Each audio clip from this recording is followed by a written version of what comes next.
Okay, hi.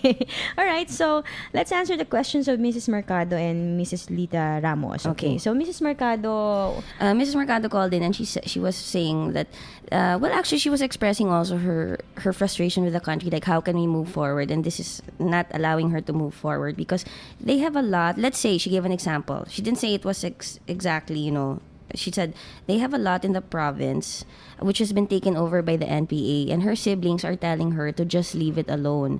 And she was asking, can't you even do anything anymore? Because she has gone there and she's looked at it, and I guess it's something they inherited. They're not in disagreement about it, Nikki, but they're not in total agreement because her siblings are saying someone's taking care of that, but she wants to know actively what's happening, because how do they then get control of that lot, or how do they partition it accordingly? It's bothering her, and actually the whole state of the nation is bothering her, so her Okay. question's a bit thank you very much, court stenographer. Yes, Very you're good. Ang galing talaga ni Nicole mag-summarize. Kaya nga, Nicole. Okay, so from a legal perspective, sige, let us go first to the ideal, Mrs. Mercado. No, so you and your siblings can extrajudicially settle that property. No, so you just execute. We will discuss the whole process. Siguro hindi tayo on abutin Wednesday kasi we on- won't have oo. enough time. But you can extrajudicially settle this estate, no? So, ngayon, may mga ibang factors like lawless elements such as the NPA. No, don't worry, at least insofar as settling the estate, paperwork lang naman yan eh. So, hindi naman kailangan ng personal presence ninyo mismo sa property. You can facilitate the transfer of titles, at least, no, ma-transfer man lang yung mga titles sa inyo during that time, or at the soonest possible time. Now, as to the issue of the NPA in your property and your inability to occupy the property, now, I think you should ask the assistance of government agencies, most especially the police authorities, to help you. Pero, alam naman natin, Nicole, ang reality, sometimes, either they are in cahoots or they are afraid of these lawless elements. Exactly, especially if their leaders are not as strong or aren't gonna back them up, and medyo magulo nga the peace and order situation in I our country understand the these days. frustration of Mrs. Mercado kasi ako rin, I'm shocked right Where's now. our country going? Yes. Ayan na naman, armed something, The pinasok. crime rate is so high, and these lawless elements are flagrantly committing their criminal acts, no, in broad daylight. Parang medyo we're going back to the feudal times. Exactly. Diba? So, Na parang everybody, Annie, go get your gun. You know? I just have one thing to say though, Nikki, to add in.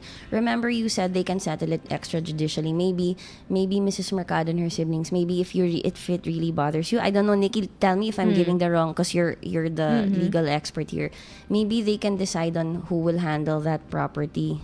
Can that be done? Like, or since if some feel that it's already lost to the cause of the NPA or whatever, whoever wants to handle it, they can decide na, okay, you own this na lang, you're in charge of it, buy me out. And then you take they care can of do it. that. That's extrajudicial settlement with waiver. With waiver, oo. So, you and your siblings can do that. Na if you really want to handle it, for example, you and I, Nikki, we had a property, pinasukan ng NPA, and said, Nikki, I want to take care of it, and you're like, I can't deal with it. O sige, I'll buy you out na lang, Nikki. Let's settle it now. Let's put it on paper. O kaya ganito, no? Oo. From an economic perspective, what I would do if I were in your shoes, Mrs. Mercado, I'd tell my siblings na, sige, let's partition this, okay? Or if you want to waive it in my favor, go ahead. We execute the document, we undergo the whole process, which we will discuss on Wednesday. Yes. And then, I will have the title transferred to me, let's say, no, sa akin. Or, kunwari ako yung kapatid nyo, di ba? Na transfer sa akin. And then, if I don't want to deal with the problem, and there's an interested buyer who is willing and able to deal with the problem. There are some, yes. Di ganun na lang. Ganun na lang. Benta nyo na Basta lang. lang importante, the titles have been transferred. It's in your name or in the name of your sibling. So, kung ayaw mo, you don't want the hassle, then find a buyer who is willing to deal with that. There are those who are willing. Or ibenta mo sa NPA. Ibenta mo. I heard they're Yes. rich, Yeah. So, they might be interested, no, at a very good price to buy it from Anyway, you. you're not the government. They just don't want to pay the government, but they might might pay you. Oh, exacto. Diba? And there are people who are even, let's say, in informal settlers or yung sinasabing squatter, somebody who is willing to buy the property and take care of that. So, let them handle it. So, yun. Anyway, going back to the gulo in our country, you were saying, Nikki, the lawlessness. Oo, grabe. You know, I even get paranoid. I'm thinking about my daughter and how she'll grow up because it's very difficult to fathom, no? On how she will live her life knowing that these acts are being atrociously perpetrated anywhere. Yeah. You know, perhaps if there's any government official there listening, please do your job for us. I mean, we religiously pay our taxes and we are going about our normal lives. I hope na we should be more involved in things that matter. Yes. Or are very important at the present. Because these things that happen also, okay, first of all, we have to take care of our own little business, you know, our lives and all of that. But we should also be concerned with what's going on in the country as we are because it affects us. And it is our business because tayo daw yung boss eh. No, so, you know, that is not something original what you said. It's not because original. that is in the Constitution. Exactly. In the Constitution states that sovereignty resides in the people and all authority emanates from them. So really, we are the bosses. Now, unfortunately, these politicians have learned to control the citizens in such a way that they're being patronized. Yep. No? So parang nangyayari sila yung nagiging boss. Parang pabor pa kung manghihingi tayo ng tulong where in truth and in fact that is their job. No, to give us and render basic services to the public. I think what we listeners or what the citizens can do is we should turn the tables and let them hear us. That's why you keep calling in the station, let your voice be heard, do what you can.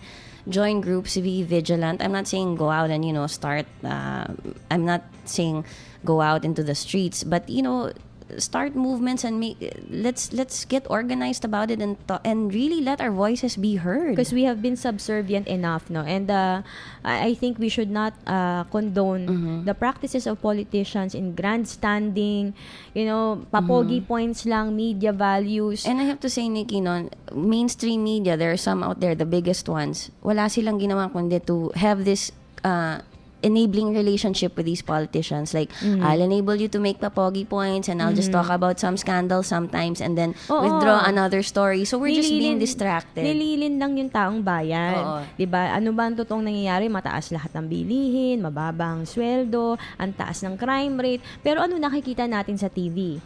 Kesyo si ganito raw ng urakot. I mean, hindi yun yung... I understand that, of course, the guilty, they need to be punished. Yes. Fine. Yeah. No? But not at the expense, no, of the welfare of the citizens. Yun lang yung gagawin natin. Parang maghahanap ng butas habang nagugutom na tayong lahat. Yes. Anyway, okay. Back. Let's go answer Miss Ramos's question. Okay. Mrs. Mercado, we feel for you.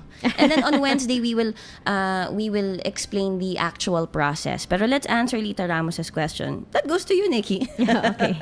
So, she mentioned that 3 siblings na yung they kanyang had 3 asawa. siblings.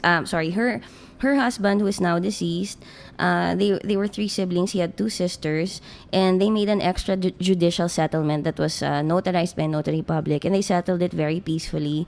When Lita Ramos's father-in-law died, they split up.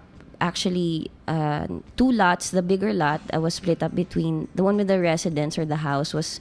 It was quite big. It went to one of the sisters who now resides in the U.S. Pero Lita, okay na yon.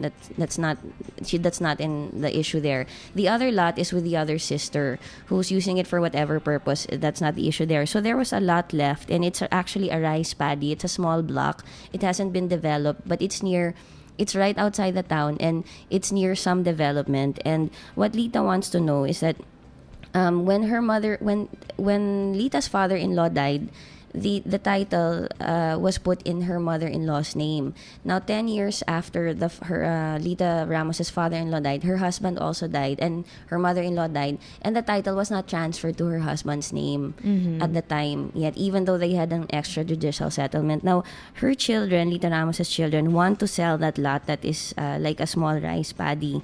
How do they go about it? Because the title was not transferred at the time. Although it's already stated in the extrajudicial settlement that it belongs to her husband and the other sisters, the two siblings, are not making a claim to it. Okay. I will make some presumptions here. Okay.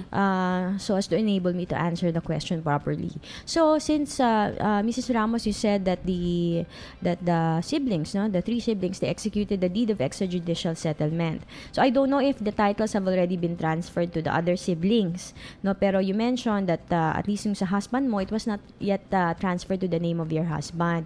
So I will also presume that the deed of extrajudicial settlement was published and was also filed with the Register of Deeds. No, I will make those presumptions. Anyway, even if it was not transferred in the name of your husband, no, your children, they inherit by right of representation sa father, sa husband mo. Okay? So what I would suggest here, no, is they can execute sila mismo, no, na deed of extrajudicial settlement of that lot. No, of that lot, punta sila sa Register of Deeds, and then i-present lang nila yung deed of extrajudicial settlement dati for that lot, and then para ma-transfer sa kanila yung title. Okay? So they will also execute a deed of extrajudicial settlement, settling the property that was extrajudicially settled before. Okay. And how do we get to I that? hope hindi kayo pahirapan ng Register of Deeds. Alam mo, honestly, sometimes yung government agencies, kanya-kanya silang rules. Pero kaya naman yun, depende sa Register of Deeds. But normally, they will allow that. That already happened to one of my clients. Isumbong mo sa amin po, Lita Ramos, kung pinahirapan kayo. That already happened to one of my clients, no? Kasi syempre, wala na nga yung husband mo. So ano pang your husband at this point cannot be executing any documents. 'Di ba? So ang nangyari naman since na-transmit yan sa husband mo, okay? So since namatay yung husband mo, sino bang heirs ng husband mo? Kundi ikaw at ang anak mo. So kayo ng anak mo, pwede kayo mag-deed of extrajudicial settlement. Kayo no, to and ask the Register of Deeds to issue a transfer certificate of title in your name, sa iyo tsaka mga anak mo. Nick, can I ask, if they don't have, just in case they don't have a copy of this extrajudicial settlement from before, where can they get one? The Register of Deeds also, if they filed it's it there. Or if they have a photocopy of the deed of extrajudicial settlement, they can, kasi notary publics are supposed to submit the notarized documents, at least yung mga contracts or deeds, hindi kasama affidavits, to with the court, no? Kung saan ang notarial jurisdiction nung notary public. So if you don't have a real copy, you can go to the clerk of court. Clerk of court. Clerk of court, where the jurisdiction of the notary public is. So hingi ka ng certified true copy. Okay, so you can do that. So, I hope we answered your question, Ms. Lita Ramos. And then we'll explain, Atty.Nikki actually will explain the process of how to execute an extrajudicial settlement on Wednesday. Yes, kasi we ran out of time. But at least we were able to answer your questions. So, you have to execute this. Okay, so we'll tell you how on Wednesday. Yes, so for those whose loved ones just died, no, please tune in on Wednesday. So you will know how to go about this in a manner which is not painful, which is not adversarial, which is not hostile,